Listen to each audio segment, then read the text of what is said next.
Hello there, and thank you for joining us today. My name is Jake Irwin, and I work on the marketing team here at Benefits by Design. I'm pleased to be joined today by Jamie Marcellus, President of HumanaCare, who will be presenting today on the value of Employee Assistance Programs, or EAPs, and a little bit about our new partnership. So before we get started, I just want to give a couple notes. First off, this webinar is being recorded. You'll receive a follow-up email with a link to the recording after the webinar. And if you have any questions or concerns about this webinar, please contact us at socialmedia@bbd.ca. We'll be running a question and answer session after the main presentation, so stick around. There's no such thing as a silly question, so please feel free to ask away. If you do have a question, please type it into the GoToWebinar question interface, and we'll do our best to address it at the end of the webinar. And now to introduce our speaker. Jamie Marcellus is the president of HumanaCare, an integrated mental and physical wellness service provider, and our new provider of employee assistance programs, EAPs, and business assistance programs, or BAPs, effective July 1st. Jamie is a registered nurse executive with experience in healthcare sales and operations in both the public and private healthcare sectors in Canada, and he brings a lot of experience to our webinar today. And so without further ado, let me welcome Jamie Marcellus. Thanks, Jake. Thank you all for taking time to attend, and hopefully you all get something great out of this presentation. I look forward to sharing a little bit about what EAPs are, what you can expect, and certainly, hopefully, why you'd want to offer this to your organizations and your employees. As Jake said, there's going to be some questions, time for questions at the end, and so look forward to answering those. As you go along, feel free to jot something down. If we cover it, great, and if not, then ask away at the end. So first off, I want to talk a little bit about the history of employee assistance programs within Canada. So employee assistance programs have been around for a number of decades now, going back to the late 60s, early 70s, where really they started out of two main areas. One being in response to organizations needing assistance from a crisis perspective. So if you can imagine a worst case scenario of, let's say, a bank robbery, where something bad happened to the employees and there needs to be some support and debriefing that happens. And so largely that was the genesis of EAPs. And then second from that, there was a lot of opportunity for EAPs to really offer value to organizations for employees that were dealing with alcohol and addictions. And mostly at that time, it was more discussions around alcohol.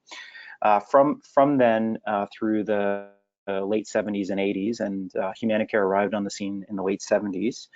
The services really expanded into what we know today, and obviously EAPs continue to evolve in terms of their delivery mechanisms, sometimes what's included, and using the latest and greatest technology in order to enhance, augment, and improve the way that we deliver services. So the question why you all are here today is, why would you add this to your benefits program? And understanding that some of you may have had some experience with these before, but for those that haven't, let's just talk quickly about it. Obviously, a big part of what's happening in the world today is there is a ton of focus on mental health in the workplace, and just general mental health and well-being. And for that, certainly there is a great opportunity within the programs that are covered through EAP, but specifically the types of things that individuals reach out for EAPs for or have challenges for, in more than 40% of situations, individuals are dealing with mental health or personal stress. For those employees struggling with productivity issues, the main reason why more than 40% are dealing with mental health and personal stress. And then the secondary reason for that is around family relationship issues, including marriage and whatnot. And so as a result of, and that's, 42%. So as a result of that, you have more than 80% of the leading contributor to productivity challenges for employees, as well as this sort of renewed focus, if you will, on mental health. And so from a support for employee perspective, there's nothing better that you can do for your employees. Second reason why is certainly from building a healthy workplace. This is a part of an overall strategy that can really not only help the employees, but also help from education tools and different resources for organizations to use. Lastly, there is tremendous value in the programs, and I'm going to talk about that in a second. But when you cover off the what is the expense of the program against the value that it delivers, both real value as well as perceived value, if you can imagine that an individual that's receiving services receives the value that goes along with that, and perhaps that moves down the chain towards their families. In addition, there is perceived value of knowing that the services are available for when you need. That is something that we see organizations adding as part of their overall benefit strategy. But then there is some business ROI in result of that. With respect to ROI, there is some recent research that shows in a 3-month period of individuals utilizing services, there is a gain, so an improvement of 5 days of productivity.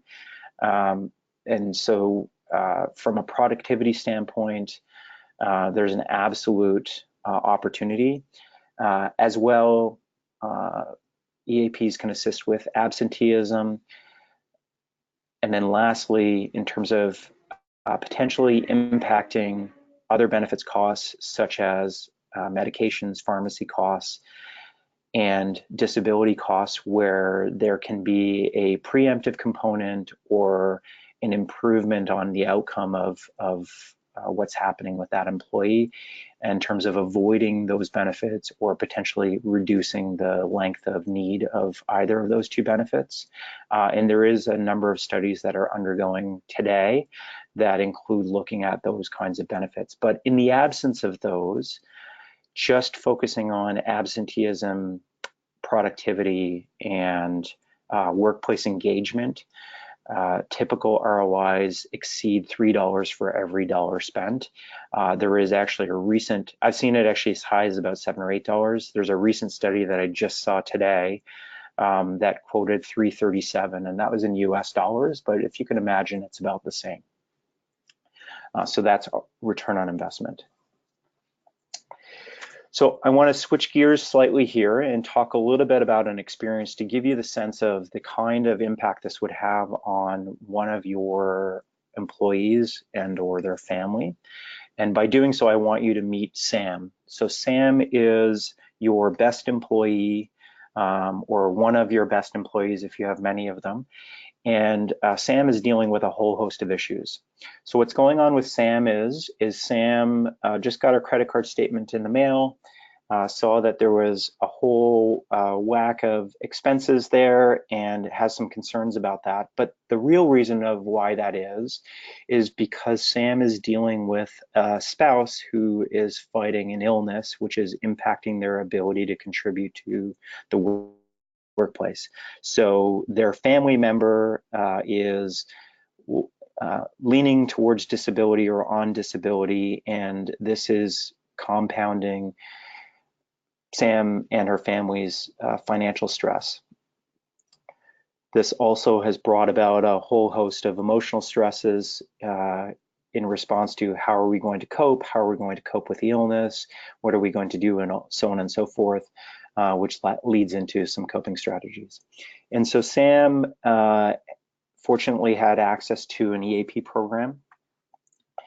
And so Sam does what most employees do when they have access to the program. They're either talking to their manager, their supervisor, sort of sharing some of what's going on with them, and that supervisor may identify that they have access to the program, or they may see a poster in a lunchroom, or they may see a poster in washrooms where we have sort of a little takeaway tag that individuals can use, or she might have looked in a brochure, she might have been accessing through her benefits. Regardless, she found out that she had access to EAP, and so she connected with the EAP program. For us, it all starts with one phone call. And so what happened in Sam's instance is Sam is connected at that point with a nurse, and that nurse runs Sam through a whole host of intakes. And if you can imagine back here, Sam really started the journey with questions about financial stress. And so in this instance, her call would go something like, tell us the reason why, after she identified herself and identified the plan that she was part of, tell us a little bit about what's going on, what led to your decision to make a phone call today. And Sam identifies that she's going through sort of all of these financial challenges and things like that. And so rather than just stopping at that simple question, the nurse starts asking some other questions, and they can vary depending on the situation. But in Sam's instance, it's something along the lines of, so Sam, you're having some challenges financially. When did this start, or what led up to this? And through some additional questioning, that nurse starts to uncover all of the different challenges that Sam was facing, the challenges around coping, the challenges about stress, and certainly the financial aspect of what was going on. And so at that point, that nurse is then able to activate a whole host of services around Sam to give her the support that she needs. And so in this instance, for Sam in particular, she needed that financial credit counseling support, and then as well, she actually needed some counseling for both her and her spouse. And so at that time, she set up with a counselor. We arranged those appointments, and that counseling all takes place within the program. During that whole process, the HumanaCare nurse stays engaged with Sam in anticipation of two things. One is, if things are not progressing, there's an opportunity to circle back to Sam to add an additional service, add something else that can really help her. Or at the conclusion of whatever services that she received, sort of bridge and help her from a navigation standpoint and ensure that she has adequate follow-up in terms of, longer term needs perhaps, or connections back into community resources or whatever it may be. And so it's really this holistic, engaged approach that really makes sense in terms of solving all of our issues. And so rather than just focusing on one service at the time of call, our goal is to give Sam whatever she needs in order to generate the best outcome possible for her, because we know that that's ultimately going to generate the best outcome possible for you, the organization.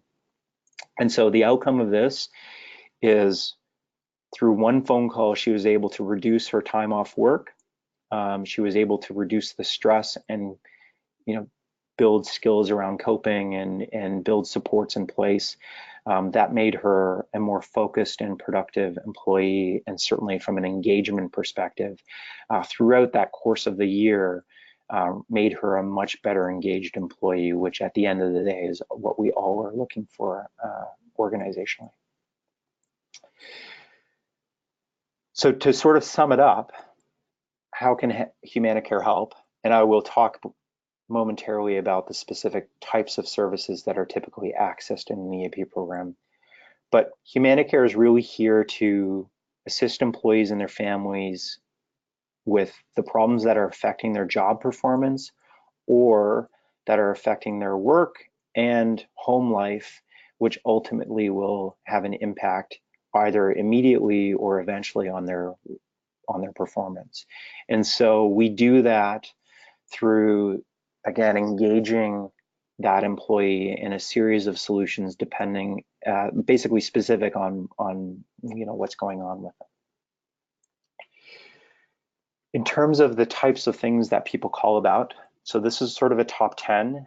And after the first 5, it's in no particular order, but the first 5 are in order of the most common types of things that people access. So the top 5 in terms of what people access for is marital and relationship support. That is number 1. Stress and anxiety, which is number 2. Depression care, which is both for depression symptoms as well as perhaps a new diagnosis. And then lastly, second to last in terms of most common, substance abuse, which also includes alcohol. And then lastly, legal financial in terms of grouping those together. And I'll talk more specifically on counseling, legal and financial and what's included, but it is important to understand that there are other things that individuals can access. So grief and bereavement services is something that can be included. And again, that can be a contributor from a stress perspective, or that can be a specific reason for family and parenting challenges. So that includes both teenagers, young kids, dealing with both childcare issues, dealing with elder care issues as a component of the family, and everything that entails, anger management, certainly health coaching services like diet, nutrition, healthcare system navigation, and then we get into some of the less frequently but more severely accessed type of services around issues of harassment, violence.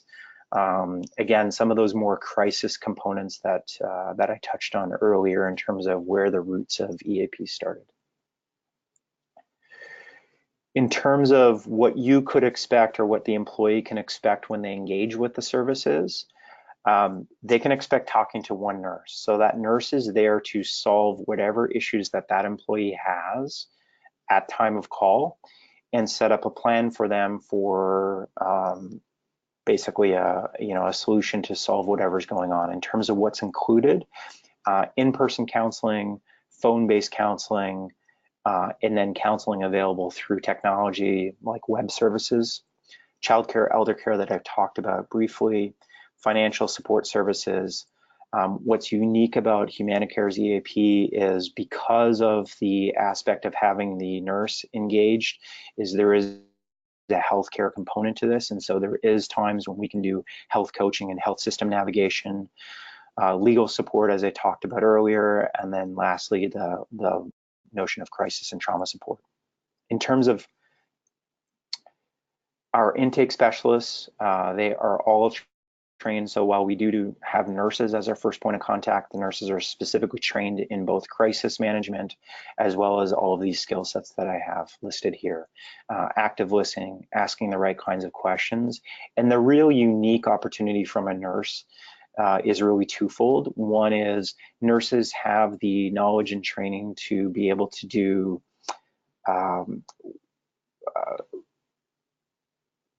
sorry, I just had a block. To be able to ask different types of questions, and rather than work in a linear approach, work in a way that can utilize their nursing skills in a framework to ensure that we understand all of what's going on with the employee. So rather than the employee saying, I need a problem A, and that may only be, or I need a solution for problem A, and that may only be the surface, we can start doing some digging and really get to the root causes of issues. So that we can help out from that perspective. And I think the story of Sam is a good illustration of that. Not to belabor the point, but when individuals call us about a financial challenge, for instance, which again is one of the top 5 reasons, oftentimes I describe financial challenges as a symptom of other things that are going on. And so if you can imagine that it's not that one day somebody wakes up and says, you know what, I can't make ends meet, or I can't meet my obligations, or whatever it may be. Rather, there's typically a buildup and a series of situations or events that have led to that. And so it's really important to offer solutions that can help deal with some of those root cause issues in terms of where that is. The other opportunity that nurses really have, again, outside of that whole health aspect, is nurses deliver, they're one of the most trusted professions in the world, but they deliver care compassionately. And so the experience that employee or their family has when they engage with our services, that employee feels supported, and therefore, as an extension of the benefit that you're offering, they're feeling supported by you organizationally. And so we have found that having nurses as that first point of contact is really critical to the overall success from an outcome perspective, but also from feeling validated, feeling that that ultimately the employee is being cared for. In fact, it's cheesy, but care is in our name. In terms of counseling sessions, so as I described earlier, counseling is really delivered in 3 modalities, one being in person, second by the phone, and third using electronic. We never force an employee into one stream or another. We leave it entirely up to choice. And so overwhelmingly, we see that employees still do request in-person counseling services.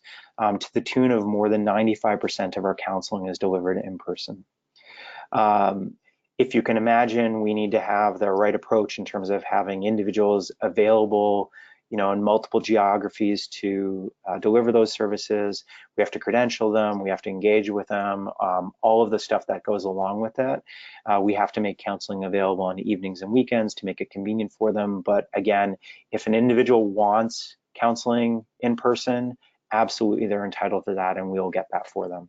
And again, when given the choice, overwhelmingly that is what people choose. I think the big reason why is because it feels like number one, you're dealing with complex situations, and doing that through the phone or doing that through something like this, although maybe video, there is sort of a distance and maybe a perception of challenges around confidentiality, privacy, even though they're entirely secure. And it just allows for better relationship building in terms of in-person. Having said that, in the moment counseling for those individuals that are in crisis is obviously delivered over the phone, but again, we have the ability to deliver in phone and via secure online platforms. Counseling from a delivery mechanism is focused around a short-term solution, and so oftentimes individuals will ask, well, what happens if I have a long-term problem? Well, the counselor typically can identify something short-term in nature in a component of that long-term that we can work towards from a goal setting. And so there is still value engaging our services in those situations. Second question that we often get is, well, how much service is available? And the answer is, our services are meant to solve the short-term need, and that is going to entirely depend on the situation. Having said that, the sort of rule or gold standard is, typically speaking, most short-term counseling sessions, short-term counseling needs are met within 4 to 6 sessions, but we do have clients that ask for 8 sessions, 10 sessions, or sometimes even as much as 12 or 14 sessions, depending on what's happening. Again, our model is to have that nurse engaged so that, as a case manager, so that we can identify where, if there are situations where more service is needed, we can absolutely give that. And so there isn't a limit per se, but having said that, this isn't meant to have counseling forever and ever and ever. It's always focused around solving a goal. In terms of legal services, so legal services are available for individuals that engage. They're not meant as a lawyer forever and ever, rather they're meant as a consultation. And that consultation will vary, but typically it's between 30 minutes and an hour. It is with a lawyer, and it can cover off all these sorts of things and give the employee advice in terms of whether they need to seek more help, and we will identify resources for them if they do, or if perhaps it's just a simple question that can be answered, or if they're not sure, then that time can be used to answer those questions. Legal services provided to employees are 100% never around employment law. So because of the nature of the program and because of the fact that this is included as a benefit, we are very clear that that's a conflict of interest. And so when our nurses are determining what the needs of the individual is, in order to line up the legal services, we make it absolutely clear that anything with regards to employment contract or disability or anything like that would be accessible through this program. It is meant for family type of things, whether that's estate planning, family, real estate, that sort of thing. With respect to financial services, typically, one of two scenarios happens around financial services.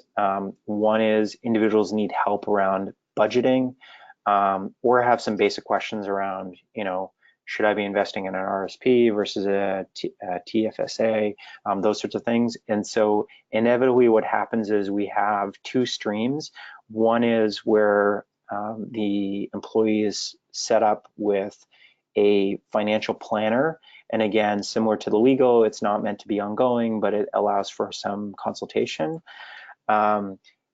Whereas the other stream is around credit and debt counseling. And so we have specific credit counselors that engage and provide that service to employees. I would say by and large, mostly individuals are engaging us for the latter, not the former. So around budgeting and credit counseling. And the main reason for that is with respect to financial resources around financial planning and things like that, there is a lot of available resources through banks and through various organizations in terms of answering that. So overwhelmingly, we do see more access around credit counseling. Having said that, an employee can still access for those other areas.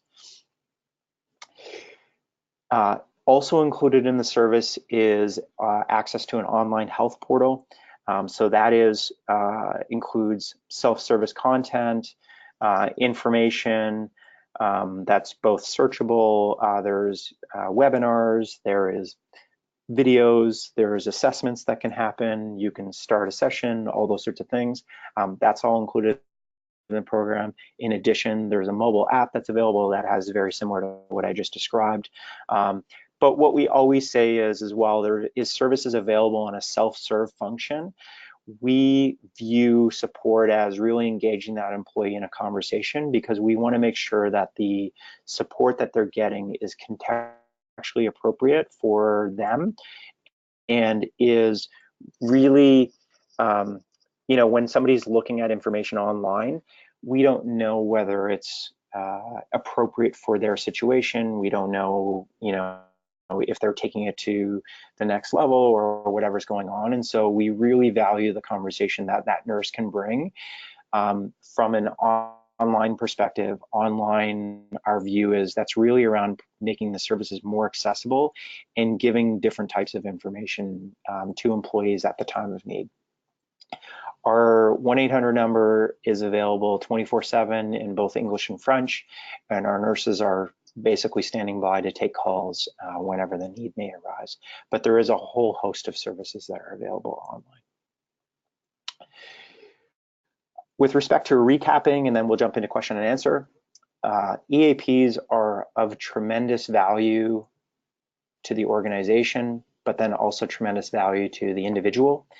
When we compare with their cost, so if you can imagine an employee who is, let's say, garners a salary of something like $50,000, and then you're adding a benefits plan on top of that, our program is considerably less than 1%. In fact, it's probably less than 0.5% in terms of additional cost that would be included in the overall benefit plan. When you factor that against the return that it generates, you're looking at a tremendous, value for dollars spent. Lastly, in terms of the services that are available, the services are really there to provide a holistic approach to dealing with stress, mental health related issues, but then there is also opportunities around some health coaching and some healthcare assistance for individuals as well. That being said, I'll turn it back over to Jake for questions.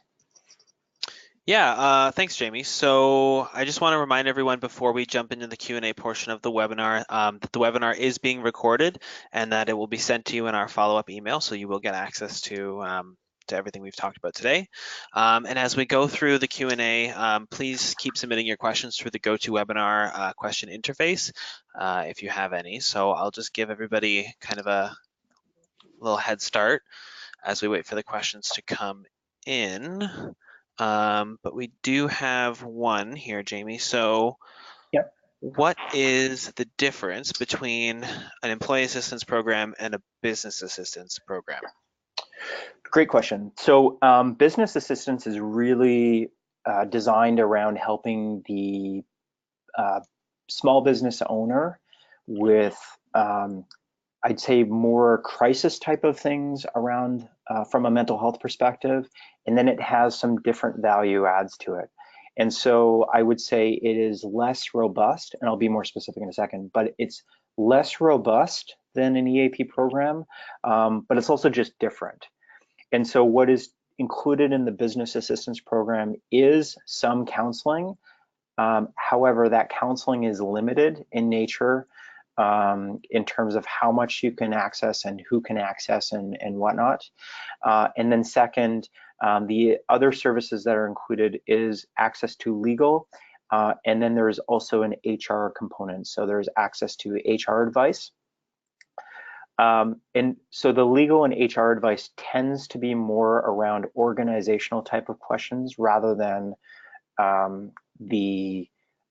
what I just talked about a few moments ago, which is around assisting the individual themselves with a particular legal challenge. And so business assistance, if you can imagine, is more geared towards the business itself, hence the title, versus employee assistance is really geared around the employee and by extension, the employee's family. Having said that, there's a benefit to the organization in both situations, but probably less benefit to the individual employee on the business assistance side. Awesome. So we have a few more. So question number 2 then is the cost based on use or a flat fee? Great question. So through the great folks at Benefits by Design, the cost is based on a flat fee. And so especially because there is a wide range of employer sizes that may be using the services, services have a guaranteed rate, which includes all of the stuff that I talked about before, and that rate is a per employee per month rate, and that is guaranteed for a fairly lengthy period of time. I want to say it's 3 years, it might be 5 years, but that doesn't matter. There won't be a rate change for EAP services, whether 10% of employees use it, or whether 1% of employees use it, or whether 100% of employees use it. What we typically see, and I'll take a moment to ask the question that sometimes gets asked is, so I apologize, Jake, if I'm stealing a question, but the question is, well, what is typical use?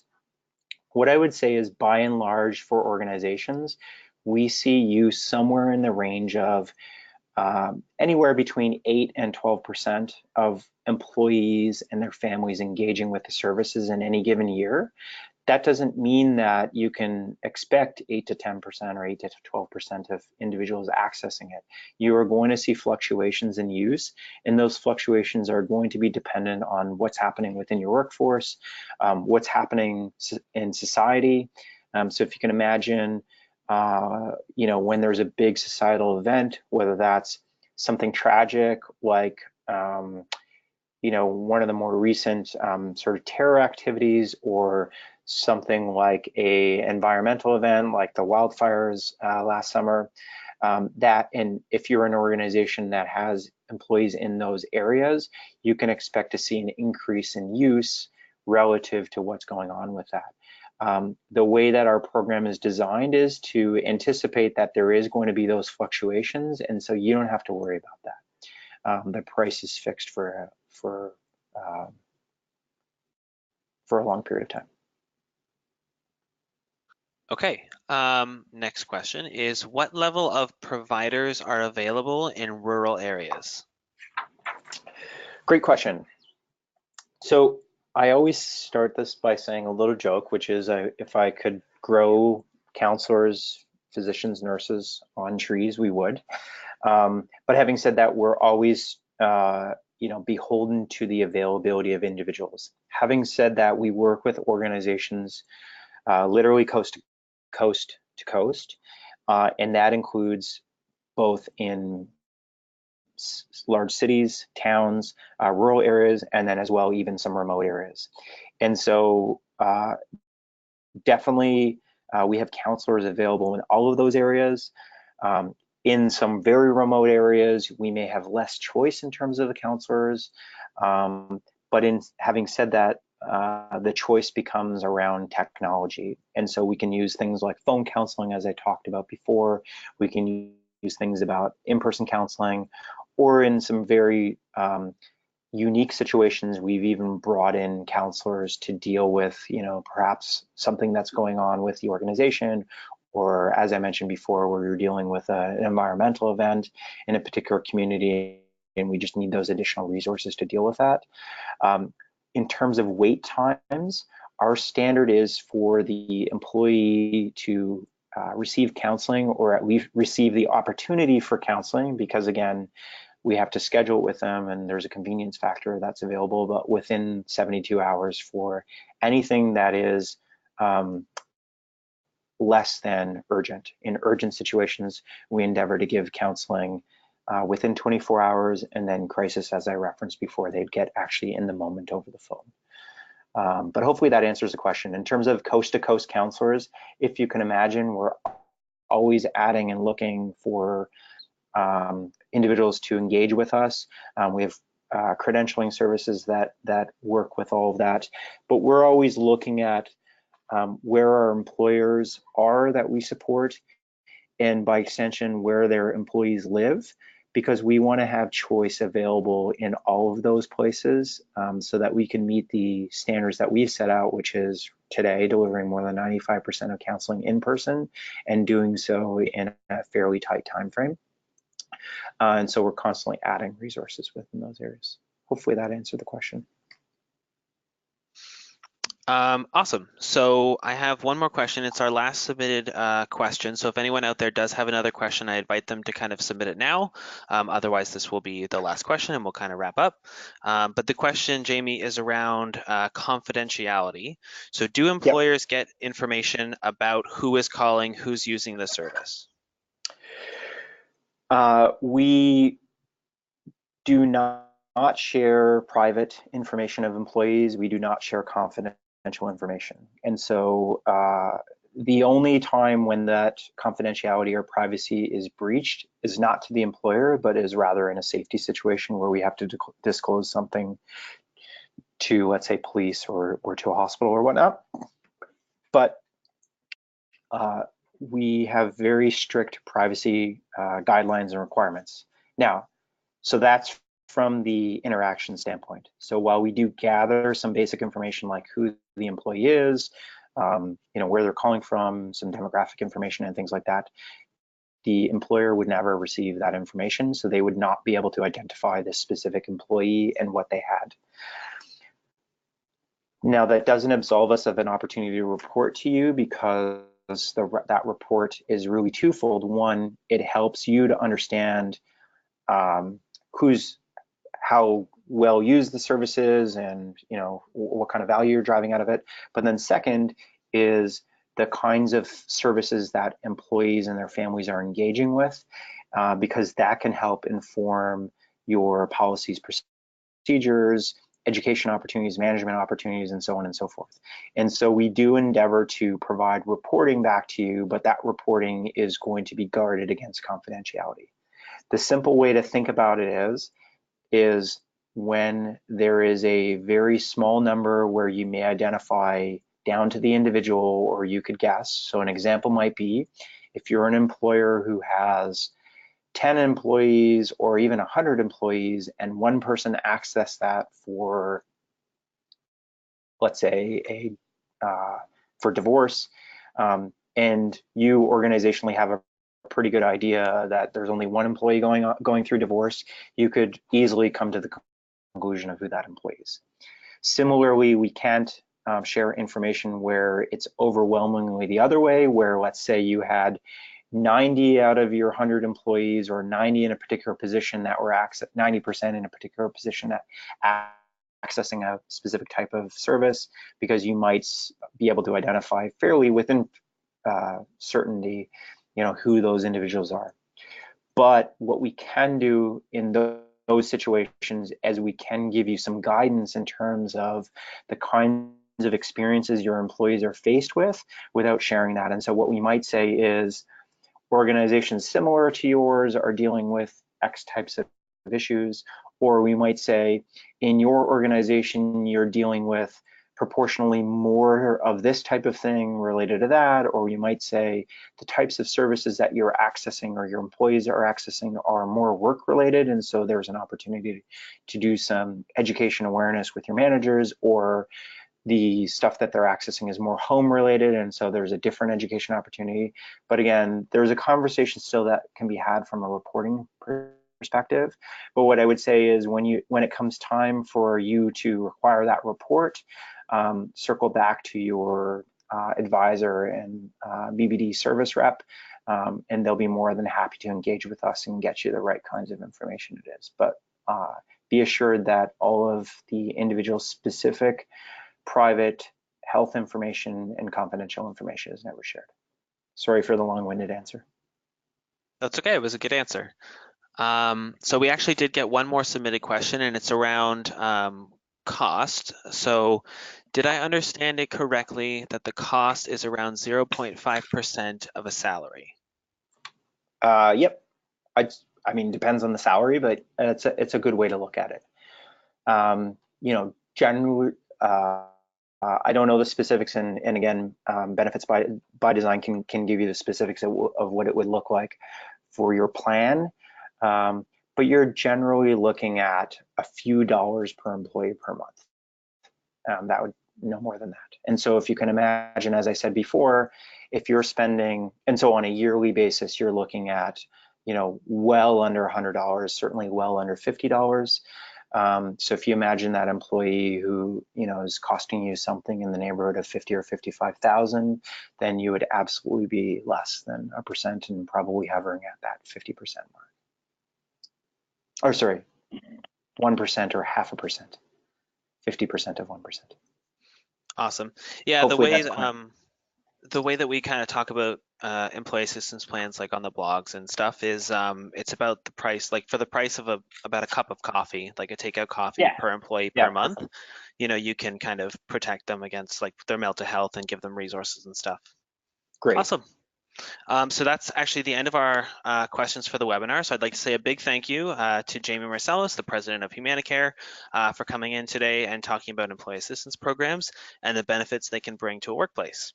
So if any plan administrators on the webinar today have any further questions about EAPs or would like to discuss adding an EAP to their plans prior to the implementation date of July 1st, they can reach out to their BBD client manager, who would be happy to help them and have those kinds of conversations.